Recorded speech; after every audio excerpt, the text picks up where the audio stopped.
Texas Governor Greg Abbott says 14 children and one teacher are dead after a gunman opened fire at an elementary school in Uvalde, Texas. The 18-year-old suspected shooter is also dead. 2 officers were injured but are expected to survive. It's unclear exactly how the gunman died, but Governor Abbott says he was likely killed by police officers who were responding to the scene. Joining me now is Manuel Oliver. His 17-year-old son, Joaquin, was one of the 17 people killed at the mass shooting at Marjory Stoneman Douglas High School in Parkland, Florida in 2017. Manuel, I'm sure that this is so difficult for you to hear again. Thank you for joining us. I just want to give you my condolences as you and your family have lost your son and then I imagine are being plunged back into some level of feeling it all over again. How are you feeling now?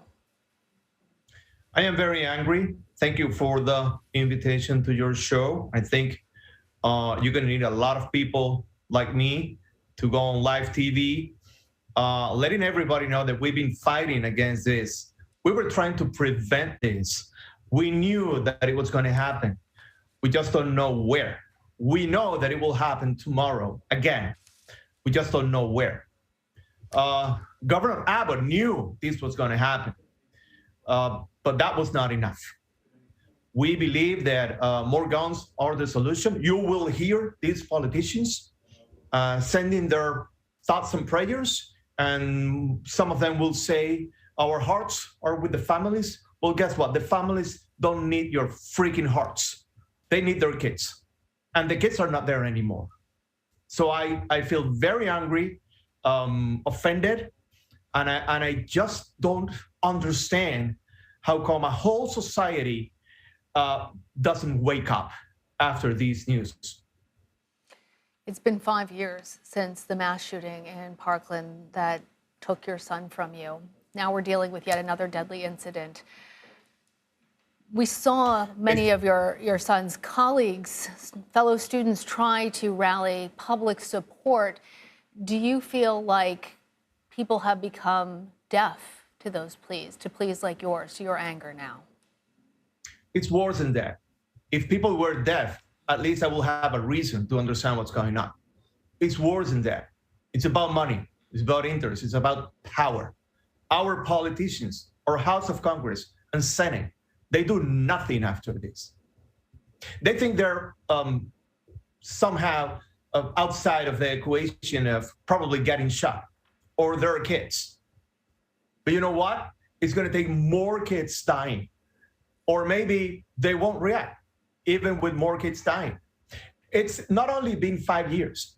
It's been more than 250,000 victims of gun violence since my son, Joaquin, my beautiful son, Joaquin, my innocent son, Joaquin, was shot 4 times with an AR-15.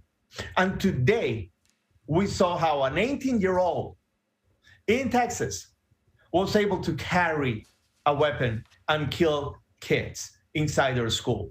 Shame on any politician, corporation, celebrity, all those celebrities that came out 4 years ago. Where are you today? Where are you now, today? Because I'm still here. And the problem hasn't been solved. So this is a time of unity, way more than 5 years ago. I appreciate you reframing our thoughts in terms of a timeline, the number of years that has passed to the number of victims who have died, as you said, 250,000 victims of gun violence in that time period. We have seen some states try to enact common sense gun legislation, laws on a state level, as it seems like there's no ability to get something passed on the national level. Do you think that there is a will? You said you don't know how many kids have to die until we get to the point where something happens. Do you think that this needs to now happen on a state-by-state basis? I don't think so. This is an urgent measure. It requires federal improvement. It requires federal conviction. I live in Florida. We all know what Ron DeSantis thinks about guns. He made a promise that before he ends up being the governor, he will leave an open carry law to Floridians so we can enjoy freedom. Well, F word with that. Mr. DeSantis, because your solution has not been working. We have been trying to put regulations on the gun industry, which is a very normal thing to do. Any other nation in the whole world, in the planet, will agree with that. Gun owners agree with that, or should agree with that. So how come our politicians are so rejecting every single thing that we bring? And by the way, we're doing the homework. We, the ones that lost the kids, we have to do this. We have to go to DC. We have to go and do activations. We have to end up in jail by demanding changes.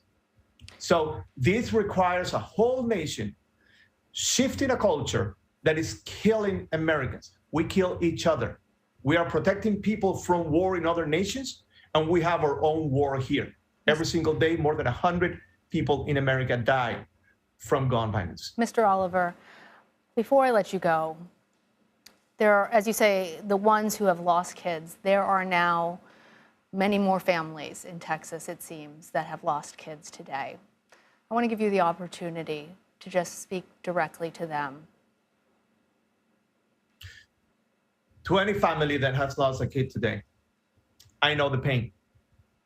Terrible. Your whole life at this moment makes no sense. But you have only a small segment of time with the cameras in front of you. They won't be there forever. They will move on. There's a template and works exactly that way. While you have those cameras in front of you, while you have the access to demand, to show your anger, your sadness, and your need for termination of this craziness that is holding Americans like in a way that no one else does, please do it. Because the media will not be there forever. We will continue to check in. Mr. Manuel Oliver, thank you for being with us. I'm sorry, again, for your loss and for the loss of these other families. Appreciate you sharing your wisdom. Thank you. Thank you very much.